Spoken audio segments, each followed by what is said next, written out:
Welcome to Njenje Media TV. This is a channel where we explore the truth behind the headlines.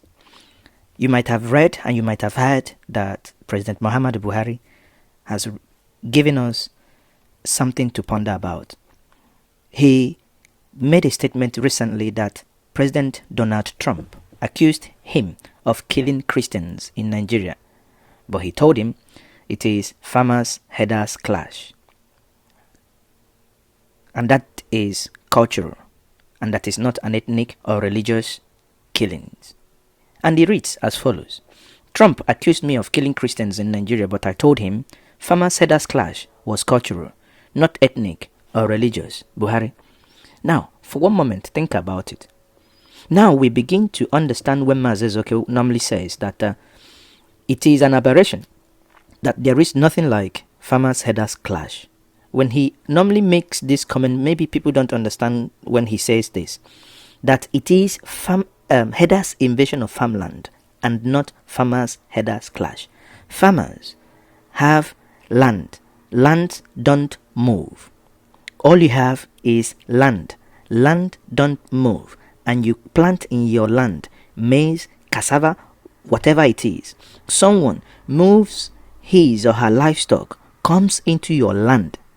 That is akin to someone sitting in his sitting room or in his bedroom and someone invades him. Now, when you want to defend yourself, how does that lead into clash? How does that become a clash? That is an invasion. But according to Buhari, for the first time since he met the United States President Donald Trump in Washington in April 2018, President Muhammadu Buhari suddenly disclosed on Monday that Trump unequivocally accused him of killing Christians in Nigeria. However, he said he defended himself, telling Trump that the conflict between farmers and herders in Nigeria was caused by cultural matters and not dictated by ethnic or religious factors. Again, I think Buhari is not being upfront here. Mike Udenta, Njenje Media. Here is the issue. The issue is that Buhari is not being upfront. How can he say that it is a cultural matter? How is it a cultural matter? Farmland is business, for Christ's sake. It has nothing to do with culture. Cattle rearing is business. So if it is your culture to engage in 17th, 18th century primitive way of rearing cattle, then that's your business. Have you ever heard that farmers had issues with ranch owners? These are two different sectors of business. Why would they clash? There is nothing here that could be considered as clash. It is a direct invasion. Buhari, who said he was put on the spot by Donald Trump when he was alone with him, alleged that he, Buhari, was slaughtering Christians in Nigeria, added that the question startled him, but he puts his emotion under control. I mean, why wouldn't he put his emotion under control? What would he do to Donald Trump? After all, he's the one that invited you, and he's the one you flew into America to go and buy private jets, to go and buy, helicopter to fight against Boko Haram, that somehow you gave tactical support. Remember when Ejirika was the chief of army staff? Ejirika was really pounding on them, but these are a bunch of people that came in and said that Ejirika was only doing it to retaliate the Biafran war. A man who was professional in his dealing, a man who was not interested to negotiate with Boko Haram, rather to wipe them out. Even if you're going to negotiate, but at least you negotiate from a point of strength, not a point of weakness. But here we are. He said that he controlled his emotion. What would he have done? Would he have exploded? Would he have done anything that is out of the ordinary?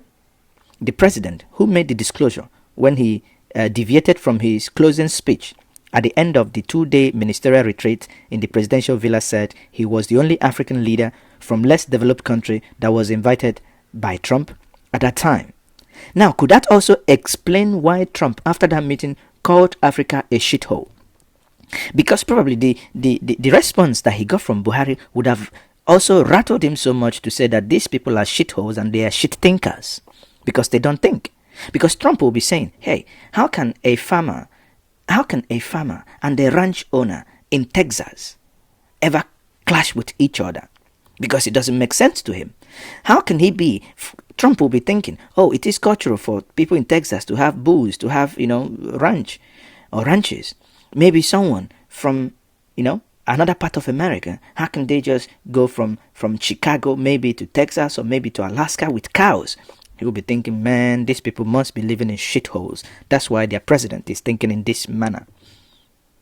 According to Buhari once more, he said, only Nigerian leaders in the First Republic kept grazing routes, while subsequent ones encroached on them, adding that the crisis was older than him and much more than Trump, whom he said he was still older than.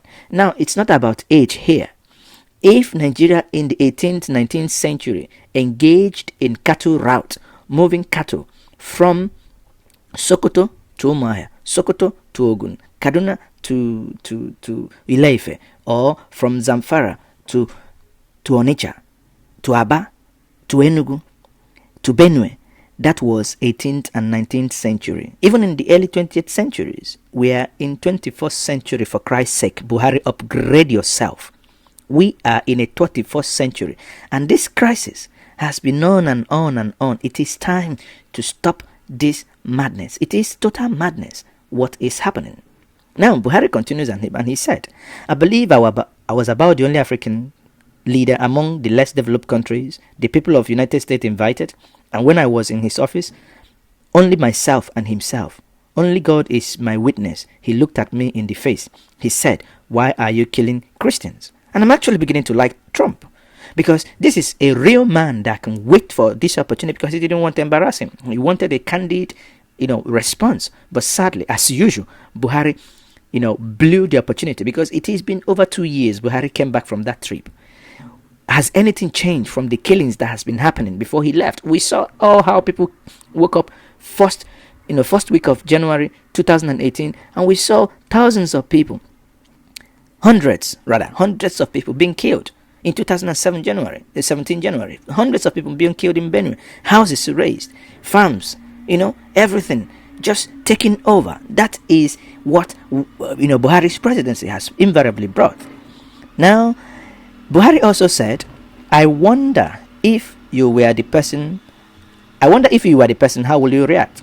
I hope what I was feeling inside did not betray my emotions. So I told him that the problem between the cattle railers and stagnant farmers I know is older than me. Not to talk of them, in that case referring to Trump, I think I am a couple of years older than him. Now, you see, I think Africa must drop this nonsensical argument about age. Age is nothing but a mere number. In this case, somebody is accusing you of killing people. Rather than stick to the issue, you are thinking of age. Now, Buhari went back to say, with climate change and population growth and the culture of cattle railers, if you have 50 cows and they eat grass, any route any route to your water point, they will follow it. It doesn't matter whose farm it was. Now, this is what the president is saying, that it doesn't matter whose farm it was or whose farm they invariably destroy. That is absurdity and stupidity, to say the least. Rather than the president to be thinking of how do we fund ranches and get these people, if you have 50 cows, you come into a cooperative, then you can bring your 50 cows here, you pay certain amount of money every month, your cow stays in this ranch gets feeds. There are irrigations in these ranches, or rather there should be irrigation. With the grasses, maybe you segment them. On Monday you open this segment, the cows will move from A to B and graze in that. These cows are chipped, so no one can take your cow. You provide security, you provide education also for the sons and daughters of these nomads. You send them to school. But suddenly no one is talking about this 21st century to this situation. Rather, all we are talking about here is that someone is blocking grazing routes. Someone is blocking grazing. Have you ever heard of that? How can you come to a person's place and take the grazing route? How? With climate change and population growth. How does that happen? How? How does that happen, people? This nation sometimes can make you sick. The president continued that the First Republic set of leaders were the most responsible leadership we ever had in Nigeria. I asked, Buhari said, the Minister of Agriculture to get a gazette of the early 60s which de-eliminated the cattle routes, where they used mega resources then to put earth dams, windmills, even sanitary department. So any cattle railer that allowed his cattle to go into somebody's farm is arrested. Then taken before the court. The farmer is called upon to submit his bill. And then if he can't pay, then the cattle be sold. But subsequent leaders, that is the very, very important persons, the VVIPs, they encroached on the cattle routes. They took over the cattle railing areas. Again, cattle railing. We at Njenje Media, we disagree with President Muhammadu Buhari in total. Cattle railing is a private business. Grant loan to private individuals to go into this cattle railing. There was an analysis Mazezoke did about 2 years ago, which I found interesting. He analyzed how actually those in authority and the political powers use cattle to loot money or to hide their looted funds. Because when you see a cattle, full-grown cattle goes for nothing less than 150 to 200,000. Now, times then, if someone has like 500,000 cows, that is big money hidden there. But no one, because these cattle railers don't pay taxes. They don't pay taxes, because if you go to the market to buy cow today, you are the one that will pay land money, the money to the people that will put it in your car, the transportation fare. Or what do they pay? There is no money that they pay to the state or to the federal government. If not, we should know how much we get from cows. Animal husbandries, we don't get any money from that. Yet the people that rear the same cow are the ones killing Nigerians every single day because they encroach on your land, and when you ask questions, they come for your head. Buhari even continued and said, "So I tried and explained to him that he got nothing to do with ethnicity or religion. It is about cultural thing which the respected leadership was failing the nation." Now, granted that leaders before you also failed by not establishing these ranches or budgeting money for ranches for people to take on single-digit loans and encourage people to go into ranching. And this is where also here at Njenje Media we will blame state governors, because if state governors were up and doing, they can as well provide these loans. Let's take for instance the governor of Ekiti State, the governor of Benue State, the governor of Anambra State or Enugu or even Rivers. You can empower your people to go into ranching, give them interest-free loan payable in 5 years, or even if it's 1%, 2%, let them pay back. Massively industrialize this ranching, that by the time someone matches a cow from Sokoto to Rivers State, that cow will be so thin. And the one that has gone through ranching will have fatter meat, you have milk, you have, dairies that you get from the, but now we only kill for protein. There is no milk that is being produced by all these cows that kill people. This is absolute insanity. And when was Buhari actually saying this? Buhari, who was speaking at the All Progressive Party, conference, where he had a retreat with the ministers and promises that that he's going to make Nigeria a better place. And I'm thinking, yeah. 5 years on, you've done nothing, and suddenly you come back and tell us you want to make Nigeria a better place. A better place for who? For the dead or for the living? Come on, we can do better than what is currently happening. The Nigerian system, the Nigerian nation is sickening. It's sickening.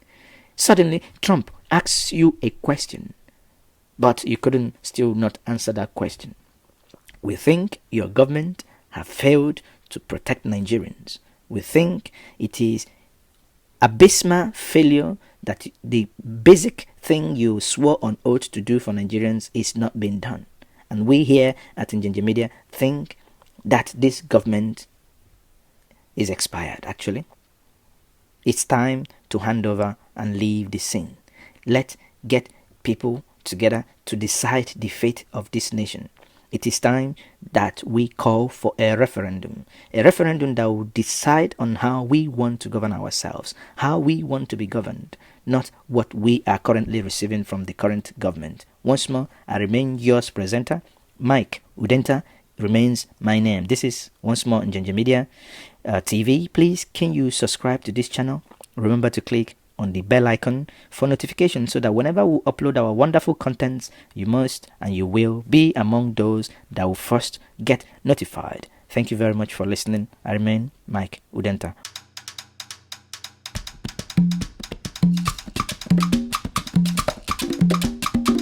La la la.